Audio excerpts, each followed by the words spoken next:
welcome to Chuck and Mash with our special guest, H Freeze. One of the reasons we called you into this, Mr. H Freeze, is that you're from a whole other generation. Like, I'm 47 years old. You're 19, 20 years old. Yep. I love to hear your perspective on politics. This show is based on politics. I hope we get to some other things, but I love to hear everything that you're about. One thing that we just went through is an exercise on your political beliefs, which we didn't really get all the way through. But I want to hear just some things. The first question is, how do you define yourself politically as far as the parties go?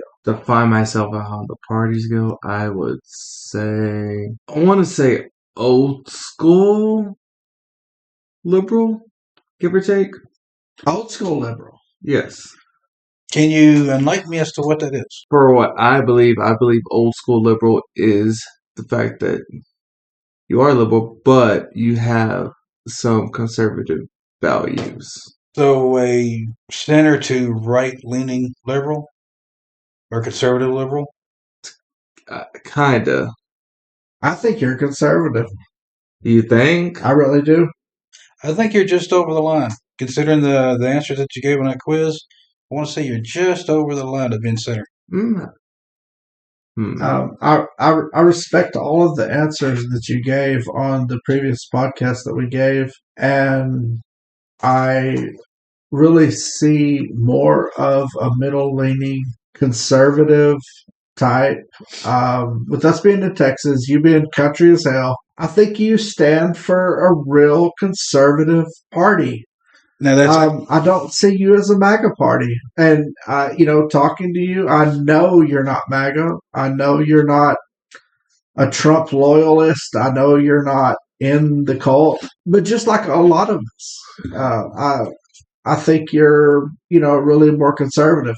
Not trying to talk you into that, but I know your country. See the way you've been answering a lot of the things and what you've been saying here. So kind of the next question, since you really didn't answer it, you said old school liberal, which is kind of obsolete at this point. You said, what is your take on cancel culture, which you brought up first?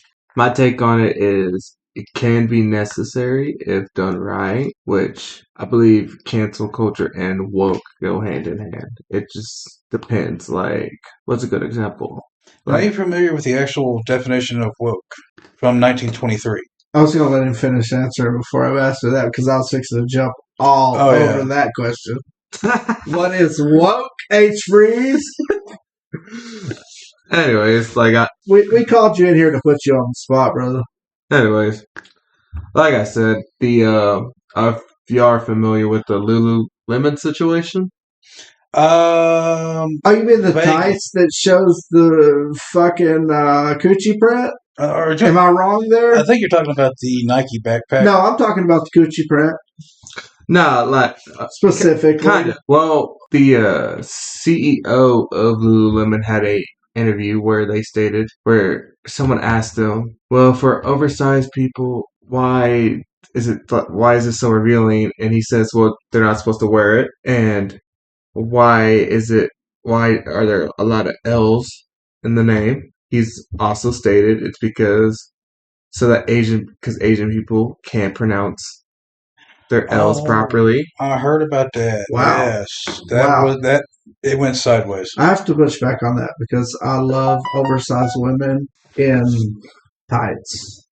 And he didn't like the fact that people of color were buying it and all that. So a lot of younger people pitched in, filed complaints, and did everything possible. They had a week strike of not buying Lululemon. They filed complaints? Yes, they did. I haven't heard anything of this, though. Well, that's the end of the show, ladies and gentlemen. Yeah, I thought it was going to be my mouth that got us canceled. That was canceled pretty quick. But no, for real. Like, am I the only one who enjoys a plus size woman in tights. I don't know about that tights, but big girls are like mopeds. They fun to ride till your friends catch you on one. Hey, everybody likes what they like. Well, one that's a little bit more recent that we may all three know a little something about Campbell's CEO. Yes. Now, how do you feel about Campbell's being basically canceled right now? I know that it's a temporary thing. People are boycotting their products because of what the person said and how they went after the employee who had reported it. And what gets me is they say, that's not our values and all this. You fired the man who reported it, so yes, that is in fact your values. Yes. So what's your take on them being canceled for that? I would have to say that CEO is a real piece of work. Yeah, most definitely.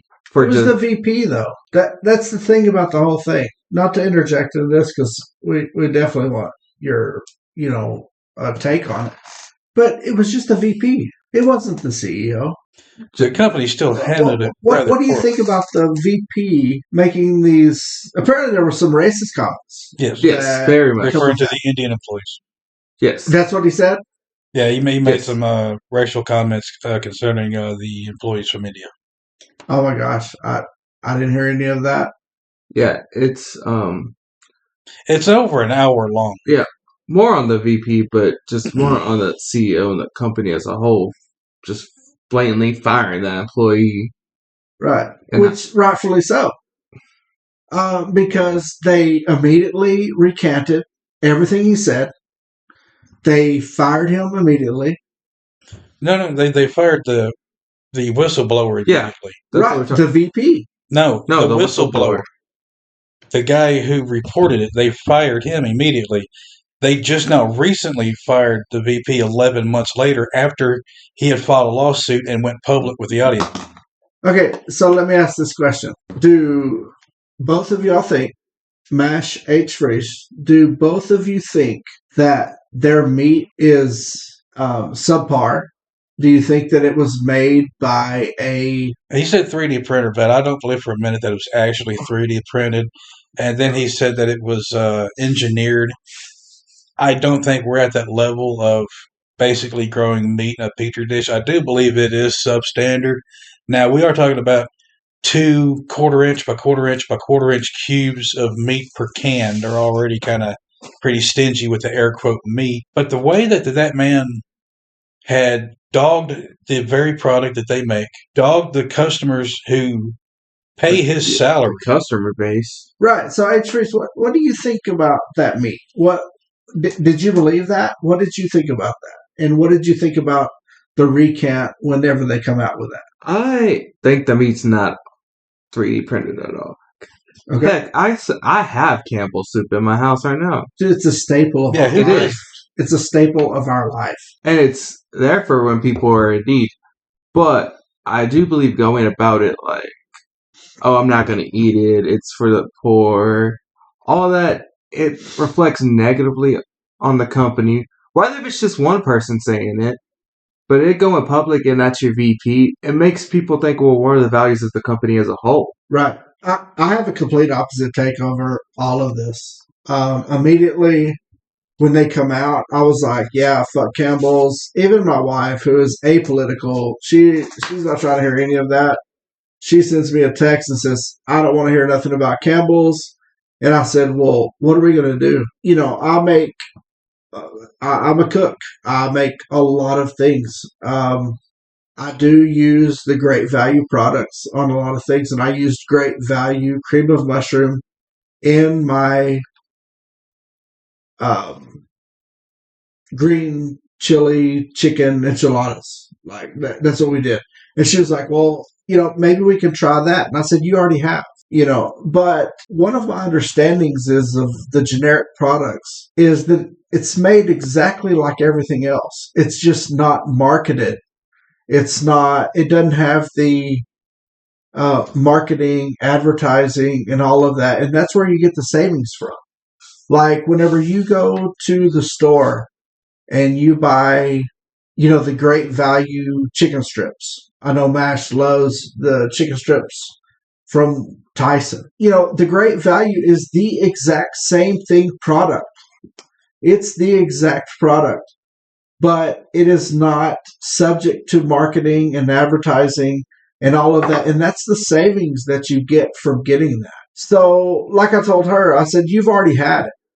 You've really already had it. There's nothing with this soup condensed product that's made any differently other than the values that we're trying to cancel out of what this VP said. I was all about the boycott because I'm all over the politics, I'm all over the media, and I'm all over with that. But I immediately recanted 3 days later, and I told her, I said, you know what? I grew up with Campbell's. I grew up, watching Bob Barker on Price is Right, eating my Campbell's alphabet soup or stars and whatever, chicken noodle and all of that with my Sprite, ginger ale, whatever it is. They immediately fired this guy. 11 months later. Was it 11 months? Yes. It was in January when that happened. Okay, well, They immediately fired the whistleblower. I didn't know about this until just recently. But I would like to jump in and throw my 2 cents in there. We as the consumer, with the power of our wallet, can send a message to a company to make them straighten up, fly right, and they should not have the mindset that we're like the starving masses, that we don't deserve the quality of food that they get. That like I said, it was insulting. It was, but again, this is why I immediately recanted, because it was just the VP. It was just him being on the hot mic, being a dumbass, and saying what he did. They immediately fired him. They immediately came back the next week and said, hey, our chicken is not made from this. It's made from this. It's all natural. It's whatever their process is. And they reacted. Hey, have you considered getting a job with the DMV since you think 11 months is immediate? No, the 11 months totally threw me for a loop. Because I'm you telling keep you saying right, they fired him immediately. It was 11 months. Okay. They immediately fired the whistleblower. Right. I didn't get that part. I really didn't get that part. To me, this was literally a 3-week period of whatever their reaction was. Because I didn't know this. I didn't know this before. Did you know this 11 months ago, or did you know this 11 months after they exposed this? I knew this a few weeks ago when it first came out, and been looking into it. And like I said, it took him 9 months to find another job, and then he filed his lawsuit. And after he filed his lawsuit, that's when he went public with the audio. Right. So this was only exposed to you and I in the last few weeks. But it was exposed to Campbell's almost a year ago. Right. And did you make any inclination 11 months ago, like you said? Did you make any attempts at boycotting, making this aware, or was you worried about this? Well, if I had a time machine, I'd go back 11 months and blow the whistle on it myself. But unfortunately, I don't have that, nor do we have any more time. So tune in next time.